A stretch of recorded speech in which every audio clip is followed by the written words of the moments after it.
আজকের এই বিশেষ বিশ্লেষণে সবাইকে স্বাগতম। এমন একজন মানুষের কথা ভাবা যাক, যার এক ঝলক দেখার জন্য লাখ লাখ মানুষ ঘণ্টার পর ঘণ্টা রাস্তায় দাঁড়িয়ে থাকে।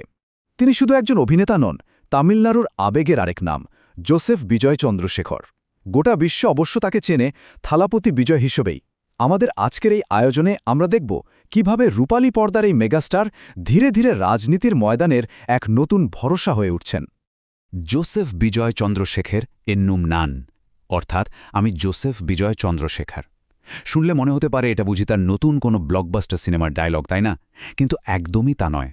এই শক্তিশালী শপথ বাক্যটি মূলত ২০২৬ সালের একটি সুনির্দিষ্ট রাজনৈতিক স্বপ্ন, যেখানে বিজয় তামিলনাড়ুর মুখ্যমন্ত্রী হিসেবে শপথ নিচ্ছেন। আর ঠিক এই ভিশনটাই আজ তার লাখ লাখ সমর্থককে বাস্তবের মাটিতে একসাথে কাজ করতে অনুপ্রেরণা দিচ্ছে। প্রথম পর্বে থাকছে স্টারডোমের পথে থালাপতি। সিনেমার পর্দায় তার এই আকাশছোঁয়া সাফল্য আর বিশাল রাজনৈতিক উচ্চাকাঙ্ক্ষার ভিত্তি কিন্তু রাতারাতি তৈরি হয়নি। এর পেছনে রয়েছে দশকের পর দশক ধরে করা তার রক্তপানি করা পরিশ্রম। এই যাত্রাটা মোটেও জাদুকরী ছিল না। শুরুর দিকে প্রচুর সমালোচনা সইতে হয়েছে, এমনকি ছোট বোনের অকাল মৃত্যুর মতো এক ভয়ানক পারিবারিক ট্র্যাজেডিও পার করতে হয়েছে তাকে।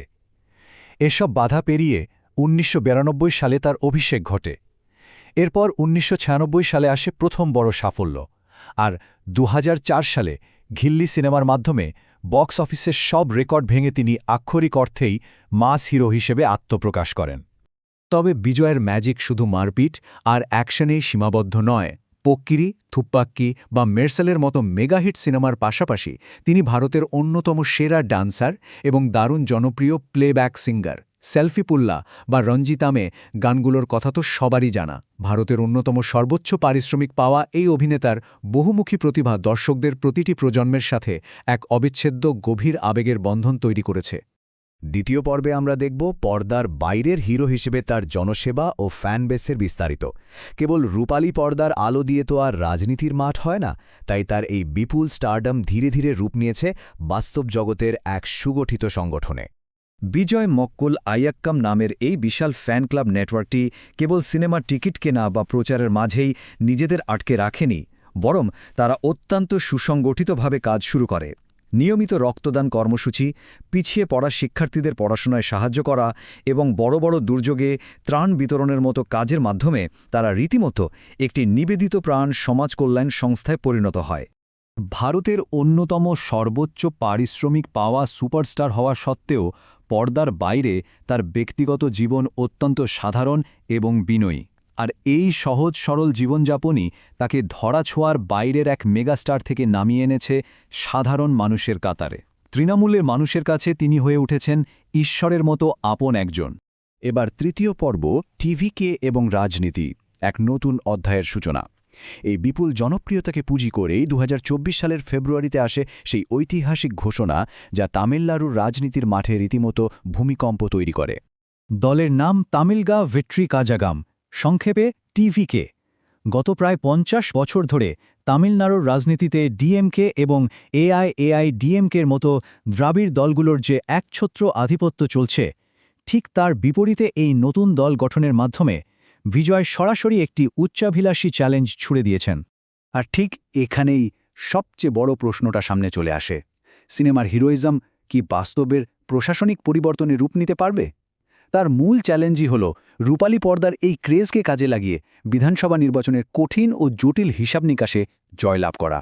চতুর্থ পর্বে থাকছে ২০২৬ সালের রূপরেখা ও নির্বাচনী ইশতিহার।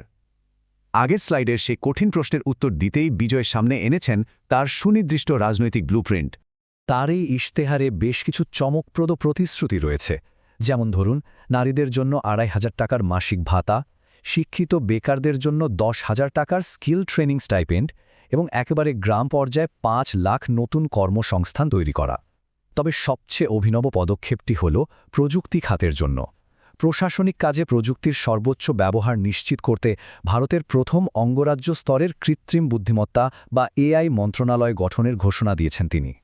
এর পাশাপাশি সমাজের নির্দিষ্ট কিছু অংশকে সরাসরি টার্গেট করে পরিকল্পনা সাজানো হয়েছে। নারী ও কৃষকদের মতো গুরুত্বপূর্ণ ভোটারদের জন্য আলাদা আদালত গঠন, নারীদের জন্য বিশেষ সুরক্ষা বিভাগ এবং সমবায় কৃষি ঋণ মকুফের মতো শক্ত প্রতিশ্রুতি রয়েছে ইশতেহারে। সবচেয়ে লক্ষণীয় ব্যাপার হল তিনি নিজেকে স্রেফ একজন শাসক বা নেতা হিসেবে নয়, বরং প্রতিটি পরিবারের একজন দায়িত্বশীল সদস্য হিসেবে মানুষের সামনে তুলে ধরতে চাইছেন। এবার একটু রাজনৈতিক অঙ্কের হিসাবটা দেখা যাক। টার্গেট নাম্বার হল 120। টিভিকে সমর্থকদের প্রজেকশন বলছে তারা এককভাবেই 108টি আসনে জয়ের আশা করছে। এরপর কংগ্রেস, সিপিআই বা বিসিকের মতো দলগুলোকে জোটে টানতে পারলে তারা অনায়াসেই সংখ্যাগরিষ্ঠতার ম্যাজিক ফিগার অর্থাৎ 118 পার করে ফেলবে। সব মিলিয়ে অন্তত 120 জন বিধায়কের সমর্থন নিশ্চিত করার স্বপ্ন দেখছে দলটি। পুরো ব্যাপারটার দিকে যদি আমরা তাকাই, তাহলে পরিষ্কার একটা বিবর্তন চোখে পড়বে।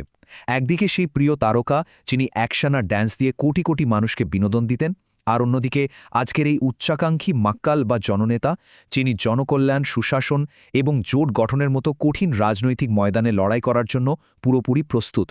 সিনেমা জগৎ থেকে সরাসরি স্টেটক্রাফট বা রাজ্য পরিচালনার মঞ্চে আসার এই নজিরবিহীন যাত্রা সত্যি এক নতুন ইতিহাসের জন্ম দিচ্ছে। কিন্তু শেষ পর্যন্ত কি হবে? বিজয়ের এই বিস্তারিত 2026 ভিশন কি সফল হবে? এটা কি তামিলনাড়ুর ভাগ্য নতুন করে লিখতে পারবে?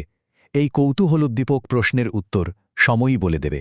আমাদের আজকের এই বিশ্লেষণ আয়োজনের সাথে থাকার জন্য সবাইকে অসংখ্য ধন্যবাদ।